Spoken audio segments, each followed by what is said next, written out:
सोचिए, आप सालों तक एक ऐसी बीमारी से लड़ रहे हैं जिसे डॉक्टर लाइलाज बता चुके हैं। हर दरवाज़ा खटखटाने पर सिर्फ निराशा हाथ लगती है। आपने उम्मीद लगभग छोड़ ही दी है। हर सुबह जब आपकी आंख खुलती है तो अपना शरीर एक जेल जैसा लगता है और दर्द उसका पहरेदार।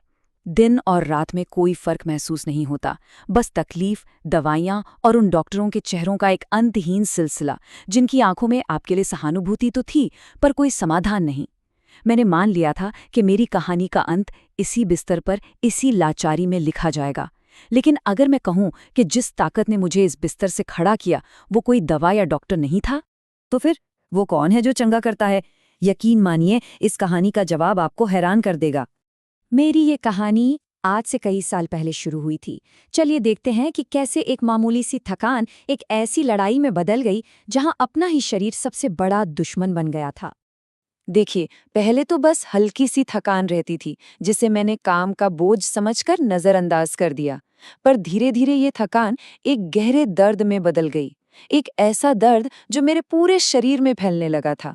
जोड़ों में सूजन रहने लगी और मेरा चलना फिरना भी मुश्किल हो गया।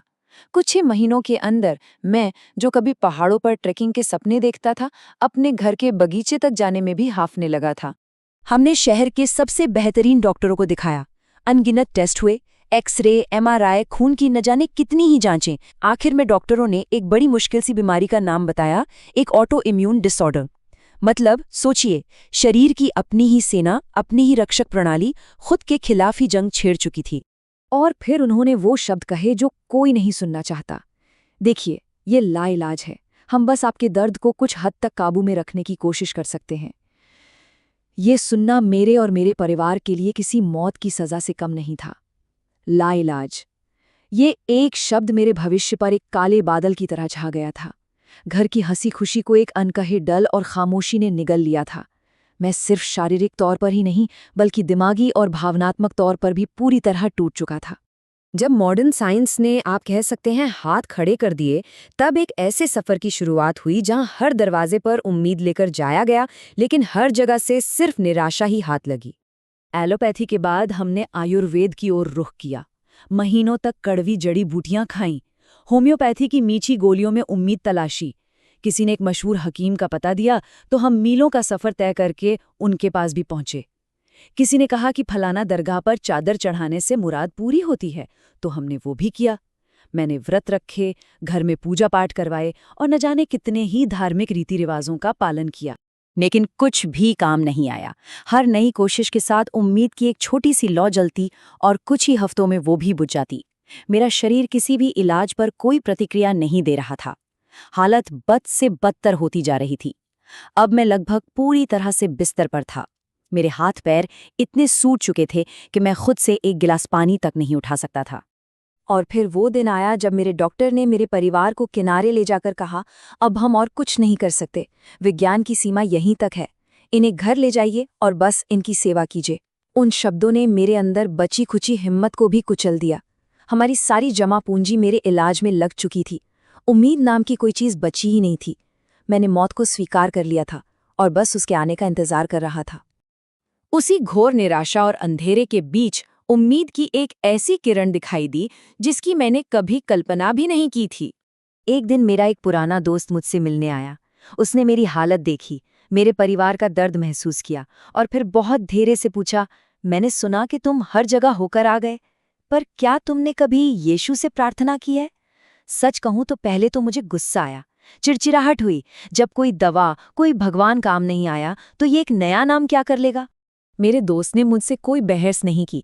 उसने बस मुस्कुराकर कहा, तुम्हें कुछ करना नहीं है, बस एक बार सुनो। और उसने मुझे बाइबल से ये लाइन पढ़कर सुनाई। उसने समझाया कि इन शब्दों का मतलब है कि यीशु ने सलीब पर अपनी जान देकर हमारी बीमारियों और पापों का बोझ अपने ऊपर ले लिया था। उसके कोड़े खाने से हम चंगे हो जाएं। ये शब्द मेरे दिलो दिमाग में गूंजने लगे।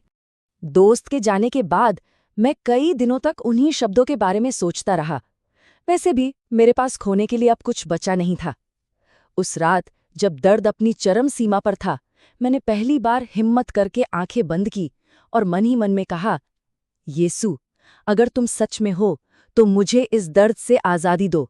मैं हार चुका हूं। अब ये लड़ाई मैं तुम पर छोड़ता हूं। जिस पल मैंने ये प्रार्थना की, कुछ अजीब हुआ। कमरे में कोई आसमानी रोशनी नहीं हुई, न ही कोई आवाज सुनाई दी, लेकिन अंदर मेरे मन में एक ऐसी शांति उतरने लगी जिससे मैंने सालों से महसूस नहीं किया था। वो घबराहट, वो बेचैनी जो हर पल मेरे साथ रहती थी, वो धीरे धीरे पिघलने लगी। पहली बार मुझे लगा कि मैं इस लड़ाई में अकेला नहीं हूं। उस रात सालों बाद पहली बार मुझे बिना दर्द की दवा खाए नींद आई। अगली सुबह जब मैं उठा तो दर्द पूरी तरह से गया नहीं था, लेकिन वो पहले की तरह चुभ नहीं रहा था। 1 हफ्ते के अंदर मैं बिस्तर से उठकर सहारे के साथ चलने लगा और 1 महीने के अंदर मेरे जोड़ों की सूजन लगभग आधी हो चुकी थी। ये एक धीमी लेकिन लगातार होने वाली चंगाई थी जो मुझे हर रोज एक नया यकीन दिला रही थी। मैंने हर दिन प्रार्थना करना और बाइबल पढ़ना शुरू कर दिया। जैसे जैसे मैं यीशु के बारे में और जान रहा था, जैसे जैसे मेरा विश्वास गहरा होता गया, मेरा शरीर बदलने लगा। मैंने बाइबल में ये पढ़ा कि परमेश्वर कहता है, मैं तुम्हारा चंगा करने वाला यहोवा हूँ। 3 महीने बाद मैं वापस उसी डॉक्टर के पास पहुंचा जिसने कहा था कि अब कुछ नहीं हो सकता। ये सच का सामना करने का वक्त था। जब मैं खुद चलकर उनके केबिन में दाखिल हुआ तो वो अपनी कुर्सी से खड़े हो गए। उनकी आंखों में गहरा अविश्वास था। उन्होंने दोबारा सारे टेस्ट करवाने को कहा और जब नई रिपोर्ट्स आईं तो जो इन्फ्लेमेटरी मार्कर्स आसमान छू रहे थे, वे अब नॉर्मल रेंज में आ चुके थे। डॉक्टर बस रिपोर्ट्स को घूरते रह गए। उन्होंने कहा, ये नामुमकिन है। इस बीमारी में ऐसा सुधार हमने आज तक अपनी प्रैक्टिस में नहीं देखा। ये किसी चमत्कार से कम नहीं है। हमारे पास इसका कोई मेडिकल स्पष्टीकरण नहीं है। इस पर मैंने मुस्कुराकर जवाब दिया, डॉक्टर साहब, जहां आपका विज्ञान खत्म होता है, वहां से मेरा परमेश्वर अपना काम शुरू करता है।